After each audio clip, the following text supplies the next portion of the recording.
Assalamualaikum warahmatullahi wabarakatuh. Selamat datang kawan-kawan semua di channel Riam Biru.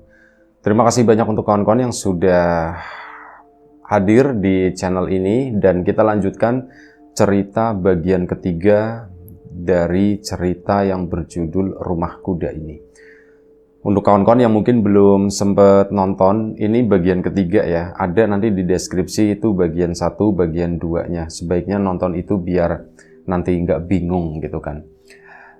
Di cerita kedua sebelumnya itu kan Mas Kunto, ini yang mengirimkan cerita, itu akhirnya ditarik ke rumahnya Pak Murji. Di situ dia mendapatkan cerita-cerita mengenai Bu Sri, mengenai kondisi Pak Wanto, bapaknya Mas Kunto tadi.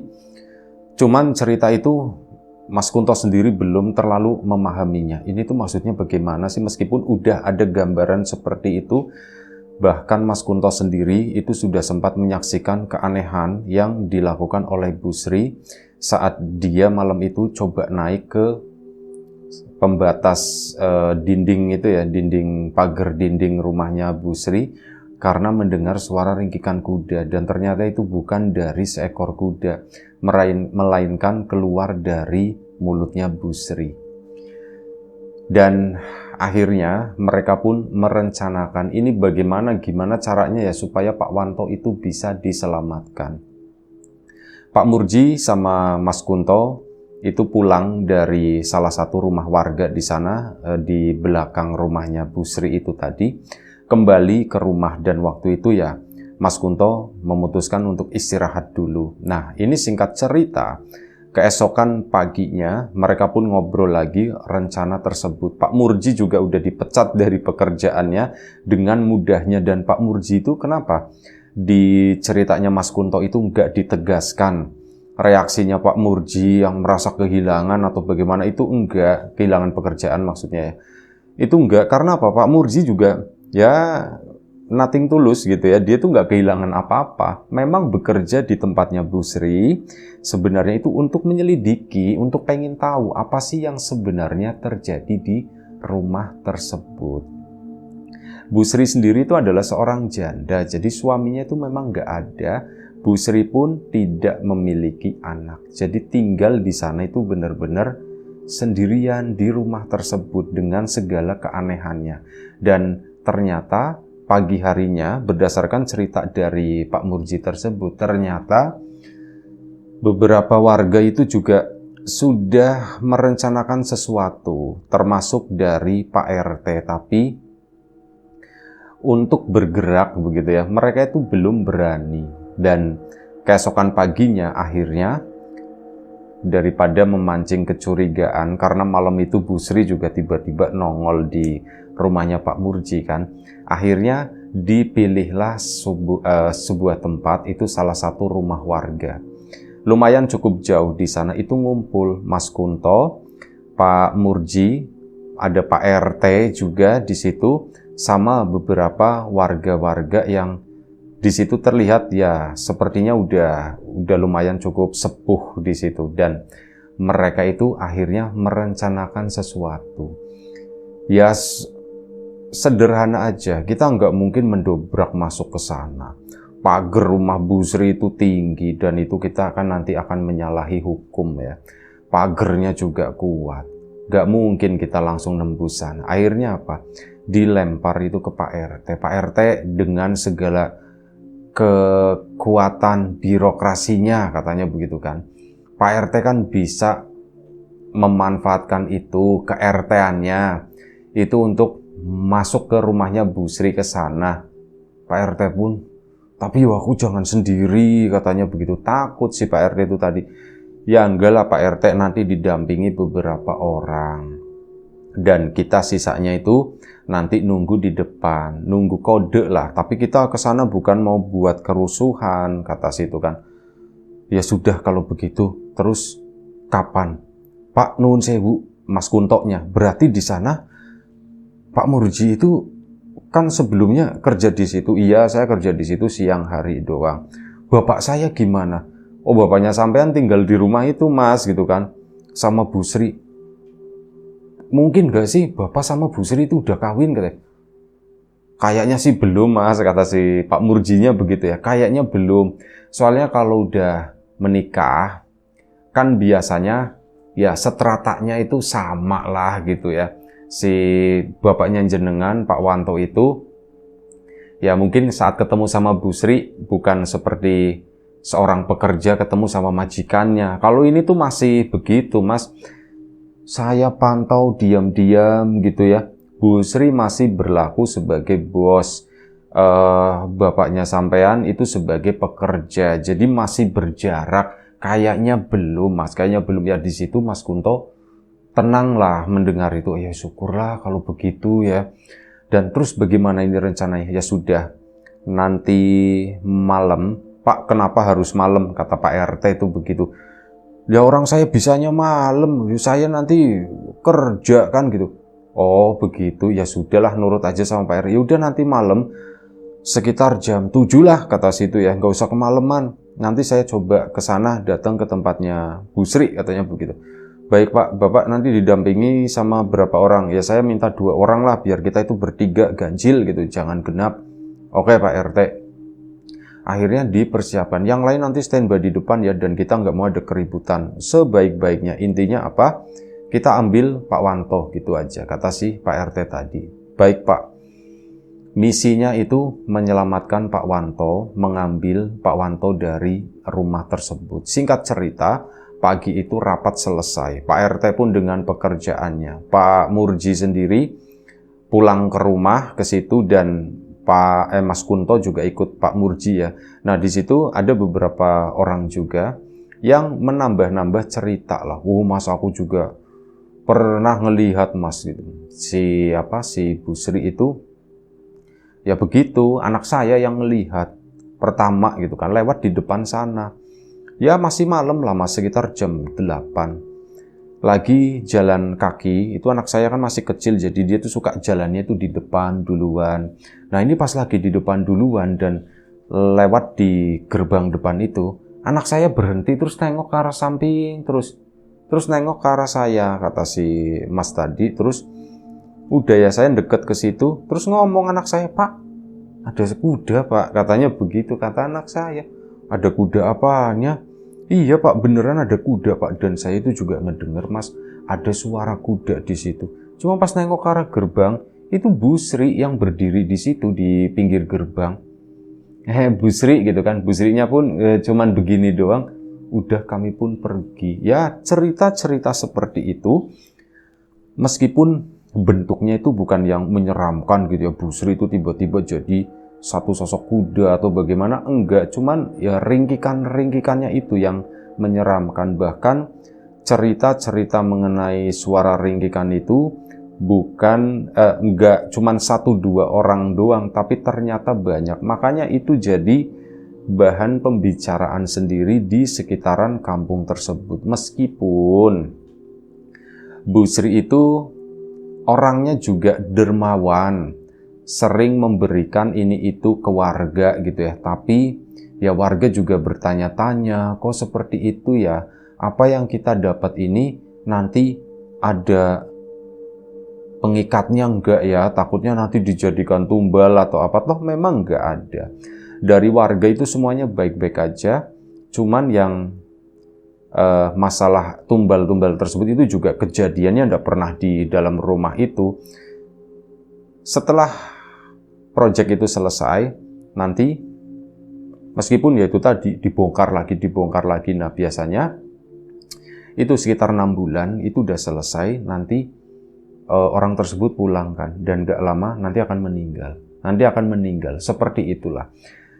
Awalnya mas dulu, oh ya si Mas Kunto itu pertama nanya, Mas, kalau ndak salah, kalau kata Pak Murji itu, Pak Murji gitu kan, iya kenapa? Kata bapak itu kan, yang dulu sebelum bapak saya yang ngerjain itu kan ada orang dari Malang, ada orang dari Bondowoso gitu kan. Itu kan jauh-jauh ya Pak ya. Kok sampai tahu kalau mereka itu meninggal gitu? Itu gimana ceritanya? Oh, pertanyaanmu menarik, kata si Pak Murji. Iya juga ya. Nah, begini Mas. Salah satunya itu yang tinggal di Malang itu, dia sebelum meninggal itu sempat aneh katanya begitu kan. Aneh kenapa Pak?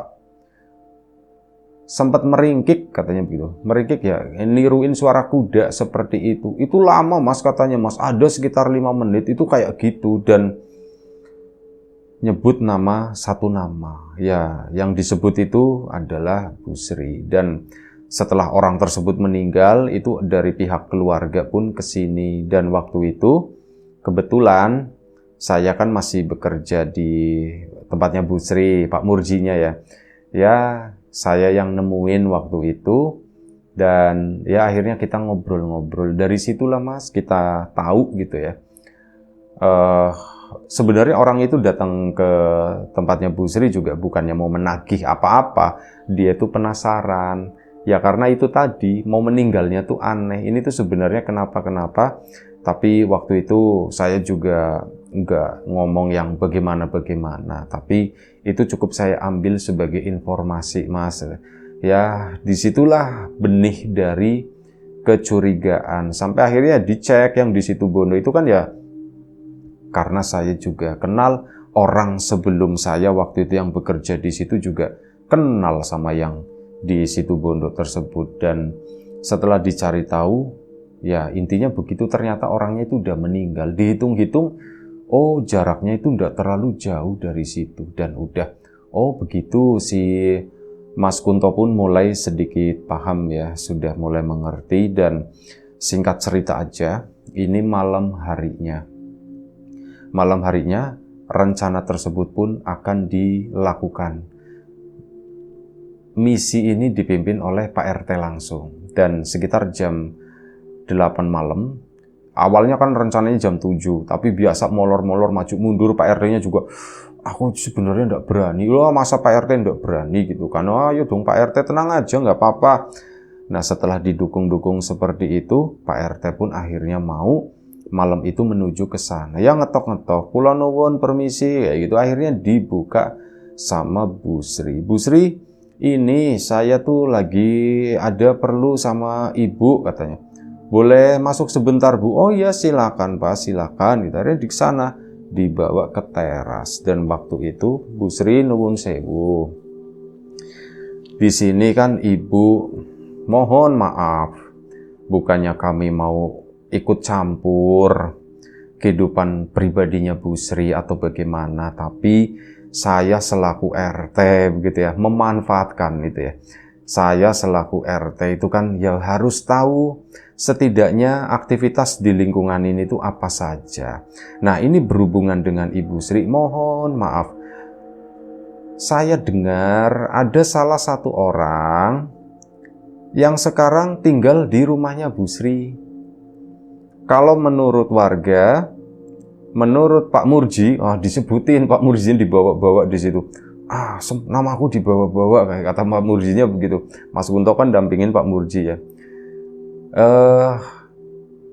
Orang tersebut itu laki-laki dan tinggal di sini. Dan sampai sekarang saya itu belum ada datanya Bu Sri gitu ya. Mohon izin gitu ya. Saya itu pengen data siapapun yang tinggal di sini, apalagi si bapak ini gitu kan udah lumayan cukup lama tinggal di sini. Ya untuk ketertiban administrasi aja Bu Sri. Oh begitu Pak. Tapi bagaimana ya Pak ya? Sepertinya orangnya ndak mau ke sini Pak. Loh Bu, nuwun sewu, bagaimana Ibu bilang ndak mau. Nah ini Pak RT itu udah mulai ngelihatan nunjukin taringnya.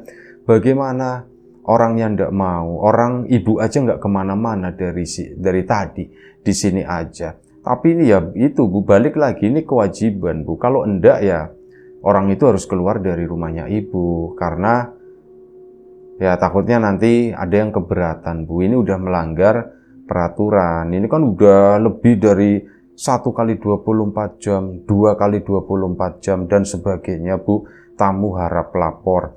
Lah ini kan belum ada laporan masuk ke saya. Ini saya sebagai RT, ini dapat masukan Bu banyak dari warga.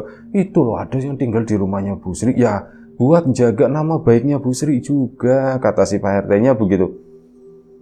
Bu Sri pun tampak keberatan dan ngelihatin satu persatu orang yang ada di situ, 3 orang. Pak RT itu juga sebenarnya takut gitu, yang ngeri-ngeri, tahu-tahu Bu Sri berubah jadi bagaimana. Ternyata Bu Sri senyum. Ya sudah, sebentar ya. Bu Sri pun masuk ke sana. Ini cubit-cubitan, katanya begitu. Pak RT, ya cubit-cubitan kami ngancungin begini, ngancungin jempol. Pak RT-nya tambah pede waktu itu. Keluarlah Pak Wanto, bapaknya Pak Kunto ke situ. Ya Pak RT gitu kan, oh Pak gitu kan. Iya Bapak, mohon maaf ya Pak ya, saya mengganggu waktunya. Oh enggak apa-apa Pak, enggak apa-apa. Bu Sri pun berdiri ya, si Pak Wanto duduk di sana. Dan ini Pak Wanto, nuwun sewu. Kami butuh administrasi mengenai ya datanya Bapak gitu kan. Karena Bapak tinggal di, mohon maaf, di sebuah rumah di kampung ini udah lumayan cukup lama, dan kebetulan pemiliknya itu seorang perempuan, dan ya Bu Sri juga sendiri. Takutnya kan itu jadi omongan warga Pak. Oh iya Pak, iya baik-baik. Pak Wantonya mungkin nggak curiga atau bagaimana ya. KTP pun dikasihin dan mengisi beberapa data-data, dan akhirnya Pak RT itu langsung nutup. Bu Sri, mohon maaf, Pak Wanto ini dicariin sama anaknya, langsung begitu kan. Bu Srinya, dicariin sama anaknya. Iya Bu Sri, Pak Wanto, Bapak sebentar aja ya keluar dari sini. Pak mohon maaf, kata Bu Sri yang tidak bisa. Nah di sini Pak RT-nya pun, Bu Sri mohon maaf juga, Pak Wanto ini kan bukan siapa-siapanya Ibu, dan ada anaknya itu nunggu pengen ketemu gitu kan. Apa haknya Bu Sri itu menahan Pak Wanto? Itu Bu Sri diem aja gitu ya, dan mau ndak mau ya sudah, katanya begitu, ya sudah silakan. Dan setelah itu Bu Sri itu masuk, bener-bener ditinggalin mereka. Akhirnya Pak Wanto pun, ayo Pak, buruan Pak, cepetan, kata si Pak RT. Pak Wanto tampak bingung gitu. Pak, ini ada apa sih sebenarnya? Bapak itu ditungguin sama Mas Kunto, katanya. Oh iya, itu bener anak saya. Ya udah cepetan, Bapak ikut. Tapi saya ganti. Gak usah ganti-ganti baju, cepetan. Akhirnya keluarlah, dibawa keluar Pak Wanto. Mas Kunto kan udah nunggu di rumah depan situ. Ketemulah si Pak sama Mas Kuntonya. Pak, Kunto, Pak, pulang, katanya begitu. Jangan ke situ lagi. Loh, jangan ke situ gimana? Ayo kita ke rumahnya siapa? Udah ke rumah saya dulu aja, ke rumahnya Pak RT. Dibawa ke sana, ke rumahnya Pak RT. Gerbang pun ditutup lagi. Bu Sri nggak kelihatan. Dibawa ke rumahnya Pak RT. Pak Wanto pun diceritakan semuanya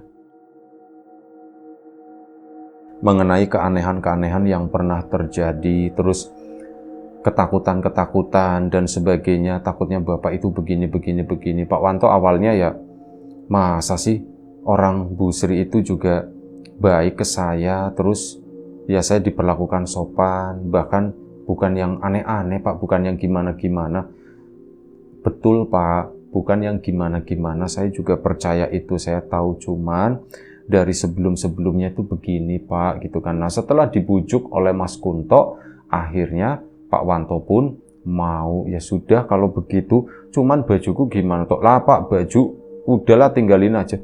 Peralatan toh, peralatan juga gampang Pak, nanti tak beliin lagi yang baru sama aku Pak, kata si Mas Kunto-nya. Dan akhirnya malam itu si Mas Kunto sama Bapak itu dipersilahkan menginap. Udah, untuk saat ini malam ini Bapak sama Mas Kunto tinggal di rumah saya aja.